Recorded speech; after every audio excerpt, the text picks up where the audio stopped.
Hello and welcome to the Voice of Oconee. We are sponsored by the Oconee Democratic Commity, and our mission is to inform our community on how local, state, and national politics affect us here in Oconee and the Athens-Clarke County area. I am your host, the Reverend Dr. Rob Bruce, and thanks for lending us an ear today. Our guest today is Harold Thompson, who's the chair of the Oconee County Democratic Committee. How you doing? I'm good. You Rob, nervous? Thank you for inviting me. Yeah, you nervous? Excited. Excited. There we go. But that can cut either way. Yes, it can. Yes, it can. Absolutely. Well, tell us a little bit about yourself, how you ended up with the Democratic Party here in Oconee. Well, and not to start too far back, just a little bit of my bio. I was born in Atlanta, and we moved around a little bit when I was a kid. Went to Kansas.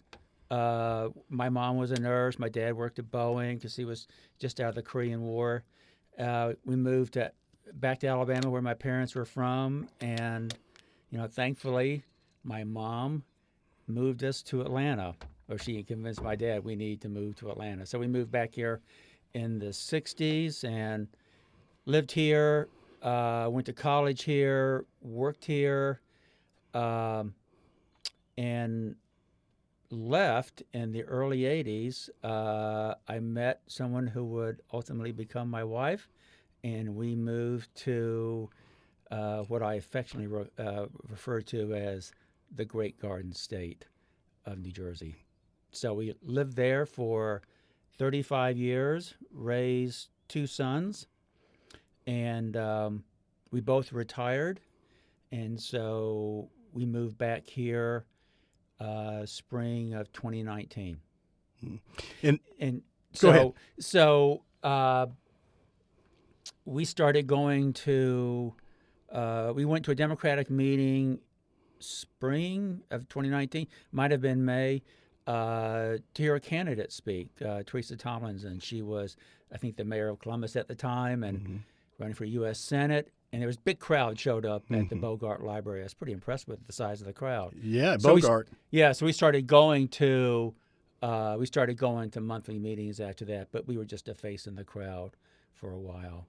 And so I took on the role of treasurer in 2022. The treasurer had stepped down for health reasons, so Terry kind of nudged me one day and said, "You can do this." So I raised my hand. Yeah, I'll take it on. And so later I became vice chair, and then I was made chair.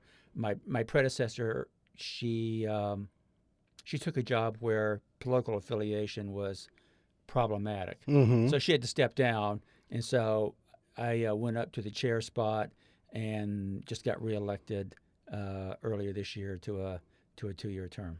Okay, so here I am. So you served for 2 years. Yes, 2-year terms. What motivated y'all to decide to do a podcast? By the way, folks, this is our first one. Thanks for listening again. What motivated y'all to do that? I think we wanted to try and get our message out to the Oconee community. We are a very open group. Our meetings, our social events, our demonstrations are all open to the public. There are no, we don't have a loyalty pledge. You don't have to sign a loyalty pledge. So we like to get our message out to the community. I think that there are a lot more things that that we agree on than we disagree on. So we think we have a message out there that we would like to share. And we go from there. Okay. All right. There was one thing you mentioned, and I think it's on everybody's mind right now, is especially with what's just happened in Iran, is how is the current administration's policies affecting the average person in Oconee County now, or are they? Well, what you've seen since the new administration took hold in January is you're seeing not a way to run government more efficient. This is an aim, fire, ready approach. And in my view, it's designed to really destroy trust in our government institutions. So defunding NOAA or the National Weather Service, undermines our ability to predict weather. And in an era of climate change, under extreme heat, it gets hotter every year, and more powerful hurricanes, those are tools that is forecasting that we need to predict weather. And it's not just a coastal problem. Mm-hmm. As we saw last summer, Hurricane Helene, cut a path up through Georgia and, devastated the timber industry. So it doesn't make any sense to me that we would cut back or consider cutting back any funding of the Weather Bureau. It doesn't seem sensible at all, does it? No, not to me. Yeah, not to me either. I agree with you on that. I would. So if I kind of go a little further, so that affects everyone. Mm-hmm. I would, and then to take down the public health infrastructure puts people at risk, puts people's health at risk. Minimizing the effect of vaccines while we've got an outbreak of measles taking place in Texas just sows medical distrust. Attributing vaccines to the rise and diagnosis of autism just creates doubt in people's minds as to whether or not they should get their child vaccinated. And that's been disproven. For years. Yeah, for years ago. For Absolutely. decades. Yeah. For decades. Yeah. So the number that gets thrown out, I've heard, at one point, 1 in 10,000 were diagnosed with autism. Now it's about 1 in 30. Well, that 1 in 10,000 number was from the 70s, when we now know much more about how wide the spectrum is. So you're seeing more people diagnosed with autism. In the old days, we just didn't know enough. So they're kind of like those two, the 1 in 10,000 numbers without any context. Right. So, in cutting back NIH, that does the biomedical research, cutting back federal grants where we study the bird flu, and whether or not it's a risk to our livestock. I can't imagine that an area like Oconee County or any county in this area that has a farming industry would think that was a great idea. Yeah, Howell County, which is just to the west of us, is the poultry capital of the world. Right. I lived there for 11 years. In fact, if you go to the town square, it has a big chicken up on a pedestal. But that's what makes Howell County tick, is that light industry and the poultry processing. Yeah, it's interesting today. I don't know if did you happen to look at the AJC today? Not yet. There's an interesting article in there about that the MAGA force within the Georgia Republican Party has fallen apart. And part of it is Brian Raffensperger, who's running for governor. And, that part of the party was trying to keep him from running. Well, the other part, the more, I hate to call him liberal, but the more mainstream, thank you, that's the best word for it, has just basically told that faction, they don't call themselves MAGA. I can't remember what it was. The Georgia Republican Assembly? That's it. Yeah, that's it. And they admitted, we've fallen apart. So do you think that might be indicative of what might happen in some of the national elections coming up, even with our PSC election coming? It's interesting to me, and not in a good way, that we're still fighting the 2020 election. And I did recall a while back where the GRA met, and one of their statements was, Brad Raffensperger can't run as a Republican. Whatever he's going to run for, I didn't know I don't know if he had declared he was running for governor, but whatever he can't run as a Republican. Well, that's just a lot of nonsense because of course he can qualify as a Republican. He's not going to be a Democrat. So I think there's just still fighting over the results of the 2020 election, which doesn't make any sense.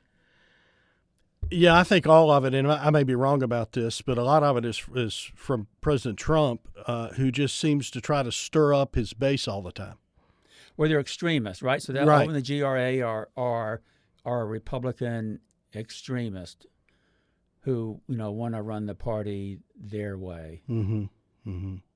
What do you see any of that in the local politicians here, since we're in a pretty much red area? Not really. Not nearly. I would say if they are, they're not vocal about it. I would say that I think Oconee it's certainly a conservative county. The election results say that. Just recalling from from November, there were roughly about 1,000 to 1,200 Republicans that voted down ballot races that didn't vote for Donald Trump. Left it blank. They didn't vote for Kamala Harris, but they left that ballot blank. So that tells me that there's a group of Republicans in the county where Donald Trump Trump 2.0 is a bridge too far for them. Mm-hmm. And and just kind of going back some other elections, back in 2022, there was the Warnock-Herschel-Walker runoff. There's quite a drop-off in Republican turnout in this county from the general election 2022, where you had Brian Kemp running for re-election, and the runoff that took place later. So I think I don't think it's red. I don't think it's MAGA red. I think it's just very conservative.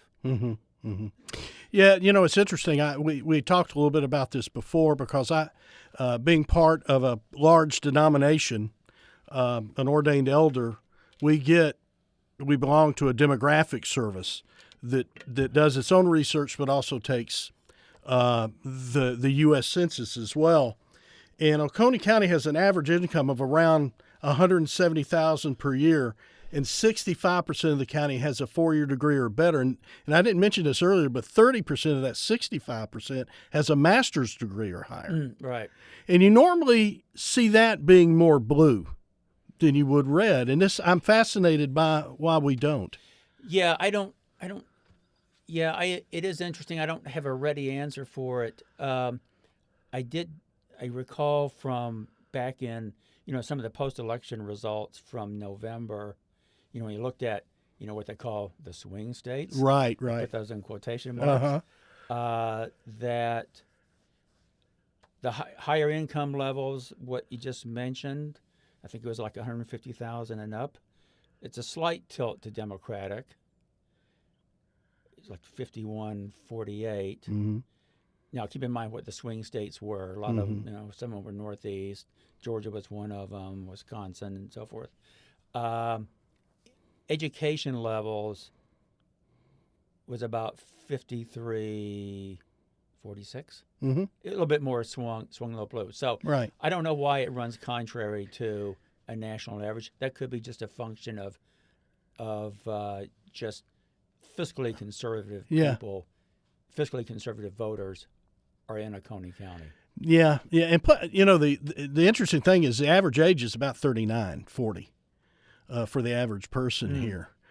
So maybe that has something to do with it, but still, I would think that would go more to the blue than to the red. It's interesting. Right. Yeah.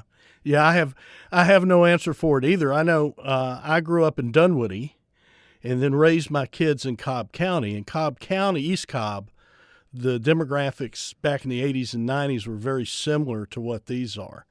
And Cobb County is still very much a Republican stronghold, and was then too. But probably less so.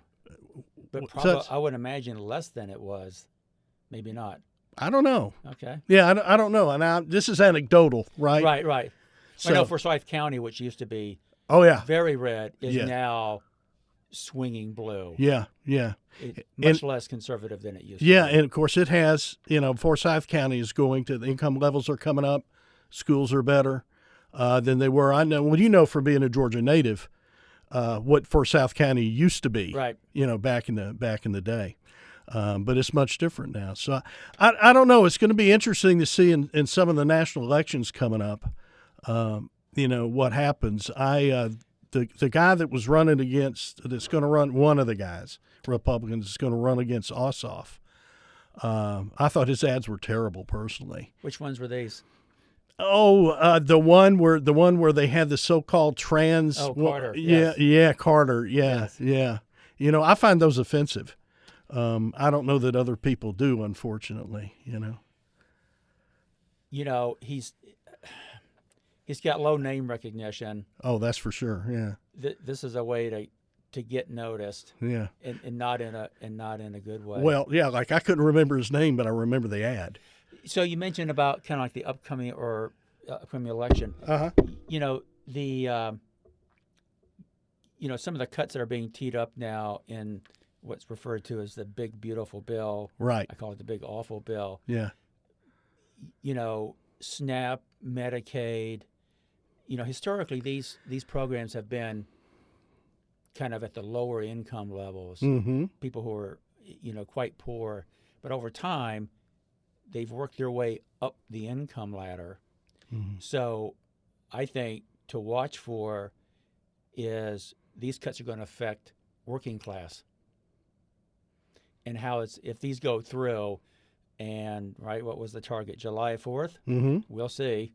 The question will be, how will the working class voters in the midterms, how will they remember this? How will they process it? Yeah, it's interesting you mentioned SNAP. I'm on the Family and Children's Board for the county, DFACS. And we meet about every 90 days. In fact, we got a meeting coming up about 2 weeks. But at the last meeting, our SNAP recipients doubled over the previous 90 days, which was interesting. And they are not really sure about that. But we talked about how this bill, and at this point in time they were talking about it, that nothing was passed, was going to affect the county. Right. And it was going to be a negative effect. We tend to, and you can disagree with me here, but I think we tend to, because of our affluence here in Oconee County, we tend to not see the poverty that's here, and it's here. Right. So I'm afraid this will happen, and nobody's going to notice. Right. All these cuts will cut across all of congressional district 10. Right. If kids are kicked off their health insurance, Medicaid's cut back, nationwide, 70% of people in nursing homes and assisted living are on Medicaid. Mm-hmm. Now, I don't know how that cuts across Oconee County, but invariably people are going to be affected by it. Yeah. So this is going to, impact people who are at that point of their life. They're in nursing homes. Mm-hmm. Well, there are two big ones in Oconee that I know of where I have visited folks. And one of them, the company, it's at Jimmy Daniel Road.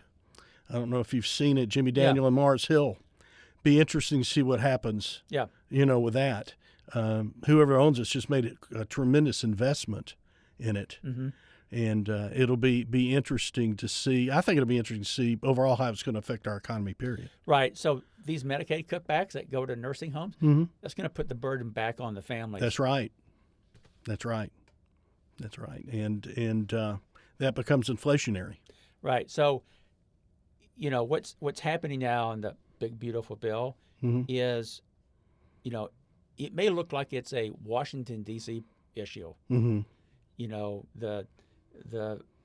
The unsightly churn of what goes on in the nation's capital, but all of these reductions come back everywhere, and they will affect people in Oconee County to some degree. Yeah, and I think that's something that we have to remember, that it's just not just about you and me. It's about our neighbor too, and we have to pay attention to that, because it might not affect. My parents are gone.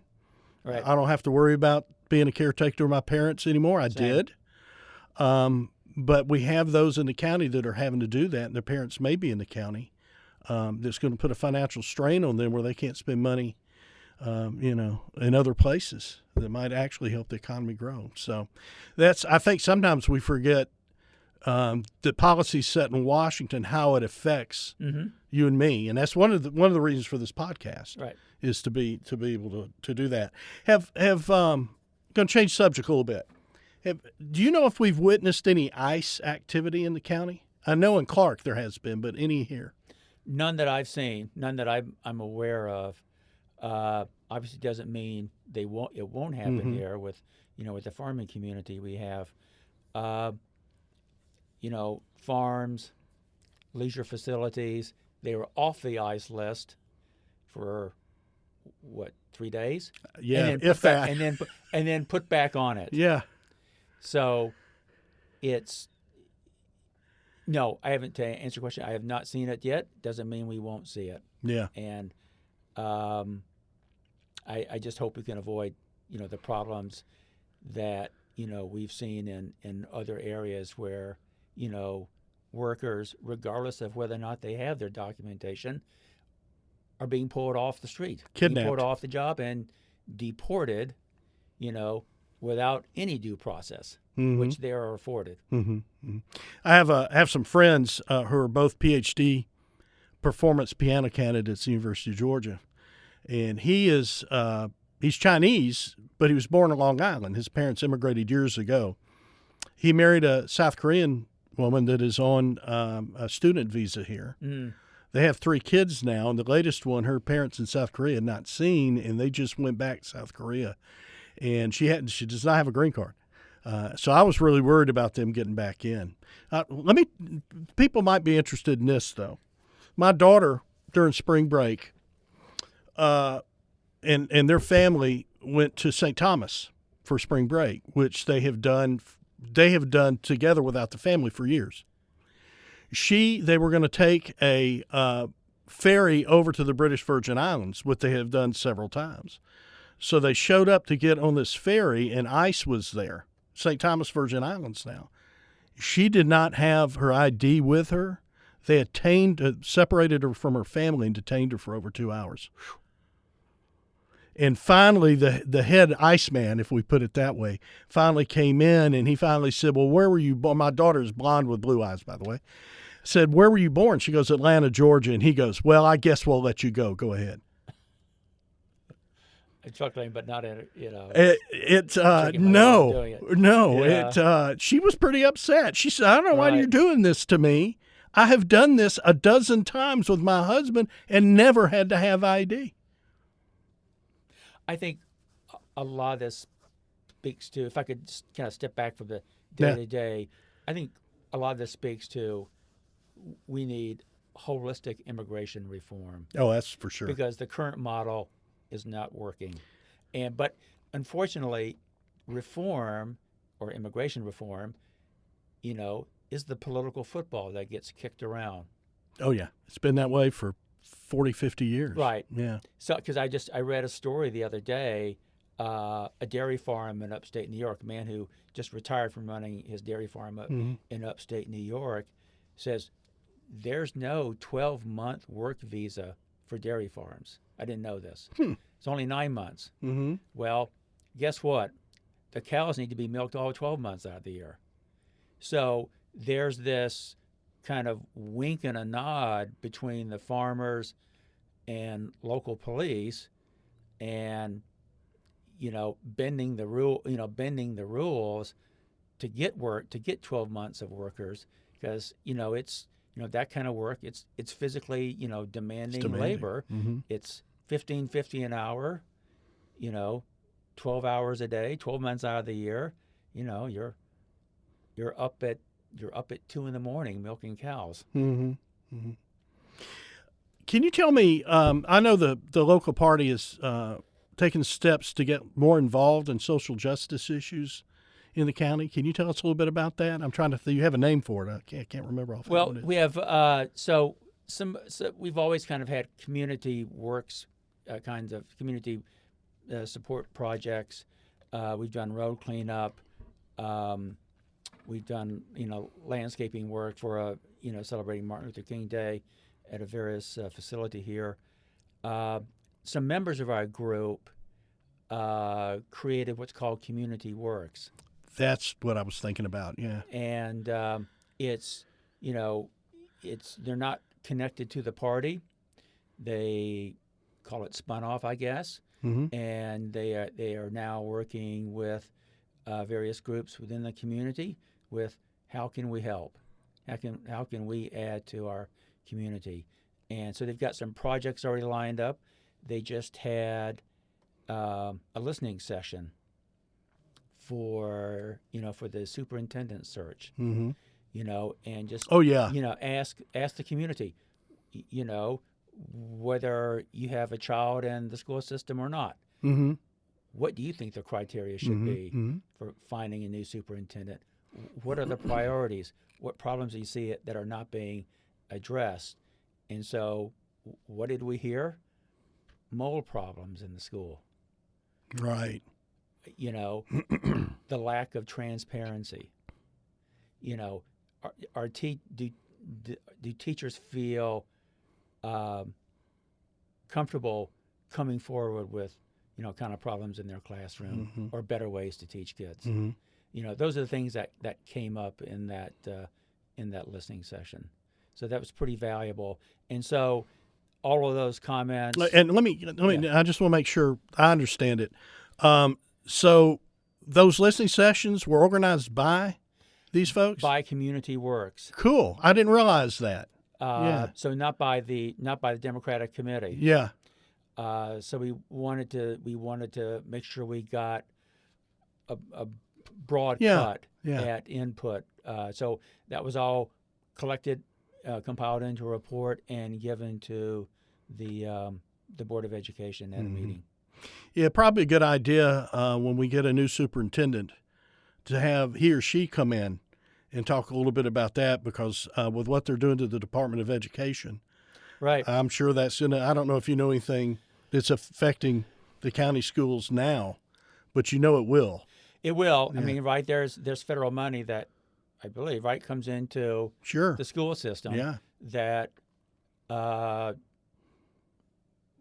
it's up in the air. So the question I would have is, will the local taxpayers have to pick that up, or will the state come in and help? And through all of the Doge cuts and through Big Awful Bill, to me that's like going to be a step later on, which is, what's the Georgia legislature? Is the state going to pick up? Are they going to cover anything that's been cut that they think is needed? What can we do as local citizens with what appears to be an assault on our democracy and a path towards authoritarianism? I have trouble saying that word. Yes. I thought you know what I'm trying to say. I hope the people listen. Thank you, sir. What can we do on the local level? Is it just our vote, or is there something else we could do? Well, first I would say get informed. And how do we do that? Well, that is no easy task these days. The internet has become a fire hose of misinformation, conspiracy theories, half-truths, and sometimes just outright lies. So the getting informed part takes critical thinking. It takes multiple sources of information, going out and finding it, and putting it to the test. Is this accurate? Is this fact-based? Or is this spin and narrative? Personally, we subscribe to, we're New York Times readers, we're AJC readers, we subscribe to our local paper. But I tell you what, personally, I've stopped watching the news on television. On mainstream broadcasts, I've almost stopped watching it because it's just too much of a show. I'm dating myself here. I remember the early days of Meet the Press. Me too. Yeah, when it was an interrogation. Yes. Yeah. Now it's a message. Yeah, I'm afraid our network news now is run by demographics and attracting audiences rather than really trying to get at the truth sometimes. So back to your question Yeah. about authoritarianism, it's really get informed, which we just talked about, and then get involved as much as you can. And when I was a younger father, Mm. in working, I found that a real challenge to do. Hmm.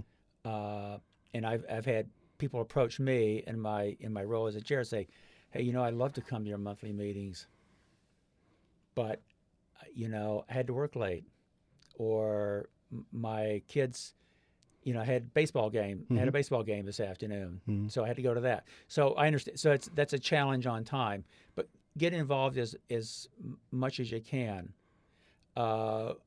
We try to create as many opportunities as we can for people to get involved. We have a peaceful demonstration the last Saturday of every month out on Main Street in Watkinsville. We've been working pretty closely with Indivisible 10 and the Athens-Clarke County Dems, and we've been helping to organize a lot of the rallies that have taken place this year. And we had 3,000 people in Athens 2 weekends ago. Yeah, I wanted to do Kings. a broadcast from there and messed my back up and could Oh. not walk. That's why I didn't do it. And I wanted to be there, period. And I just was physically unable to do it.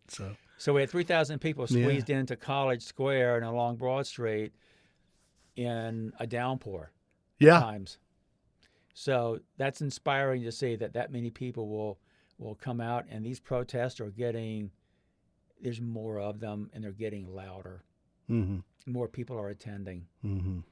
And I think as the current administration proceeds with its assault on democracy at times, on fairness, on the rule of law, these protests are going to get, more frequent. Mm-hmm. How do we get Mike Collins here? Is it Doug Collins or Mike Collins? Mike Collins. I had it right first time. Yeah, I've written him several times, and it's been interesting the replies I've gotten back. It's been like form mail that says, "Oh, Donald Trump's the greatest president we ever had, and I'm going to support him in everything he does." So, and I know he's refused to do town halls, Right. Anywhere that might be a little tough for him to do. Right. So. Well, I think that the GOP side of the Congress has pretty much said, with a few exceptions, we're not doing town halls. Mm-hmm. We're not gonna set ourselves up for our citizens to come yell at us. Yeah. Or present us with, challenging questions. Like I said, we tried to get Mike for a town hall, earlier this year. Right. And we've people have, we gave them a large group of letters, went to his Monroe office. I remember reading about that. Delivered a large group of letters, gave him a report card later on, and but he only meets with friendly audiences. And Mike gets kind of a pat on the back here, when he's congratulating our students who get into the military academy, which good for him. Mm-hmm. That's part of it. That's part of his job. Right. But meeting your constituents, including the ones that don't vote for you, is also part of your job. Yeah. And it's newsworthy when he doesn't do that. Yeah. And that's one of the things we want to do with this podcast too. Like I've got, I know Brian Broderick, the mayor, and I have just issued him an invitation to join us here. Okay. And to do a podcast with. And I plan to do that with James Hale. And if they're listening right now, you'll be getting an invitation from me. Cool. So that's part of that. But we'll also be talking to regular folks too. Plan to go out and maybe the last Saturday in July, I can do one from protest, and we can do a little bit of a podcast from there. So Okay. I say that kind of wrapping up stuff. I think we've taken up our time. Is there anything else that you'd like to mention? Well, one item that we've made a priority this year to kind of raise voter awareness and get out the vote are the Public Service Commission elections that are taking place this year. Yeah. You know, we see there's a need. We need new leadership at the Public Service Commission. There's been 6 rate increases to Georgia Power customers in 2 years. Plant Vogel is 7 years late and almost double over budget. There's subsidies for data centers. You know, I just think they are. I think there's a lot of bad energy policies coming out of the Public Service Commission, and they've not had any elections since 2020, so no one's been held to account for that. And so we have a Democratic runoff for District 3, July 15th. So I urge Democrats. What day of the week is that? That's a Tuesday. Tuesday. Okay. I urge Democrats to get out and vote. Whether you do early voting or in-person voting, voters need to make their voice. They need to make their voice heard, and that's also true for this November, because this is just going to decide, you know, who the Democratic candidate is for District 3. There's already a candidate for District 2.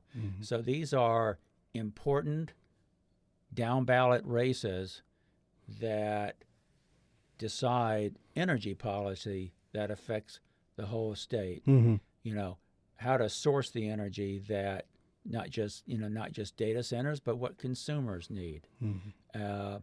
You know, what kind of renewable energy policy should we have? Yeah. I think the commission has not done well in that area, and I think we need change. Yeah, I mean, I was reading an article today in the AJC about data centers and what's been done in Northern Virginia. Because what a lot of places have done is actually used you and I, the regular guys, to subsidize the energy use of those data centers, which are energy hogs, Right. from everything I've read. And they were saying that we need to really look at what Northern Virginia did because they've handled this well. So Right. So there are power hogs, yeah. there are water hogs, Oh, yeah. and there are also internet hogs. Yeah. Water for cooling? Yes. Mm-hmm. So right now, Georgia Power customers are subsidizing the infrastructure that's needed to support all the data centers. So that's the subsidy that is, you know, in the news right now, in that data centers are not, you know, paying their fair share. And they're subsidized not just through the ratepayers, the state's also subsidizing them. Now, what I would point out is that typically when our government subsidizes a new business, large-scale business that's coming in, it's typically to make something, right? Rivian subsidies to build electric trucks. Right. There are very few people who actually work in a data center. It's all equipment. That's right. That's right. So we're not subsidizing to add jobs here. Yeah. In a former life, I was Senior VP of Marketing for IT design firm. We designed data centers. That's one of the things we did. So I'm talking to the expert here. No. I'm no expert. I just sold the engineering services. I don't know how to do it. So, but yeah, I mean, we need them with the artificial intelligence that's coming along, but they need to be done correctly, and they don't need to be done on the back of the taxpayer or the individual and higher utility prices. You know, the average Georgia Power customer is paying $45 a month more to that now than they were 2 years ago. Wow. And if so while the price of eggs that spiked last year or the year before, you know, was a hot button issue, so is the price of electricity in the state. Yeah. Wow. Before we go, if somebody would like to know more about what they can do with the party in the county, who do they contact? Can they just go to the Facebook page? What would they need to do? So they can if they want to learn more about our events, Mm-hmm. so they can go to www.ocgadems.org. Mm-hmm. That is our website, Mm-hmm. and they can subscribe to our newsletter. Mm-hmm. We're also on Facebook and Instagram, Mm-hmm. and we have a YouTube channel. Yep. And you don't know it, but you also have an Apple channel now too, which I just set up. Oh, okay. So you'll be able to go to, but it'll only be this stuff on the So, Apple. So I hope if people are on the fence about whether to join, not sure, yeah. want to learn more, subscribe to our newsletter. That's where we communicate all of our events. Okay. And we have a monthly social the first Thursday of every month. We try out a local restaurant in Oconee County. We have a monthly meeting the third Thursday of every month, and we have a peaceful demonstration the last Saturday of every month. Did you mention the coffee? Oh, thank you. Sure. So we have because you came to one of them. I've been to several of them. Okay. Now. Yeah. So we have coffee every Saturday. Right. At here at Wire Park. Yeah. Come get some coffee and go to the farmer's market. Right. Right. Right. Right.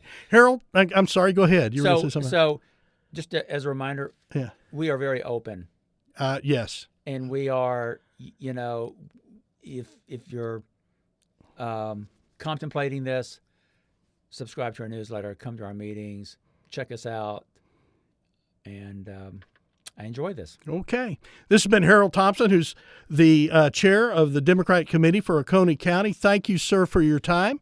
Thank you. I don't know who our next guest will be yet. There are several out there. Stay tuned. We'll let you know in plenty of time. And until we meet again, take care of yourself and your neighbor. So long. All right. Thank you. Whew.